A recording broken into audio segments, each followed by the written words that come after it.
ZEE5 app download कीजिए और free में देखिए कहीं भी। बेटा जीनत, आपने सुबह सुबह क्या मशवरा लेने के लिए हमें बुलाया है? आपको तो याद होगा काजी साहब, आप ही ने एक दिन कहा था कि पूरे लखनऊ शहर की बेटियां आपकी बेटी से ज्यादा बढ़कर हैं। तो बस आज हमने अपनी बहन से जुड़े एक मसले का हल निकालने के लिए आपको यहाँ बुलाया है। कबीर जी भाभी। अभी तुमने हॉस्पिटल फोन किया था ना? जी। रुखसार का हालचाल जानने के लिए। क्या कहा डॉक्टर साहब ने, जरा काजी साहब को एक बार बताओगे? रात भर में रुखसार की हालत बिगड़ चुकी है और कोमा से बाहर वो जल्दी नहीं निकलेगी, वक्त लगेगा। सुना काजी साहब आपने? और इसी वक्त में हमारे सामने एक बहुत बड़ा सवाल लाकर खड़ा कर दिया है। बस उसी सवाल के चलते हमने आपको यहाँ बुलाया है। कौन सा सवाल? शरीयत के हिसाब से एक शादीशुदा औरत की जिम्मेदारी किसकी होती है? उसके अम्मी अब्बू की, उसके भाई की, उसकी बहन की, या फिर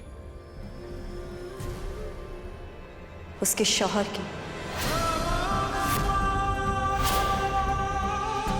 कोमा में पड़ी हमारी शादीशुदा बहन रुखसार, ना तो उसके कोई अम्मी अब्बू है, ना ही उसका कोई भाई है, ना ही उसकी कोई औलाद है। ले देकर अगर कोई बचा है तो वो हम हैं और उसका शौहर यानी कि कबीर। तो फिर सही मायने में रुखसार की जिम्मेदारी किसकी हुई काजी साहब?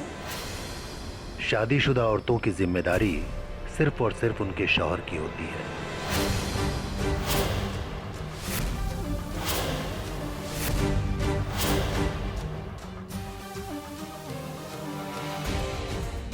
सुना तुमने काजी साहब ने क्या कहा?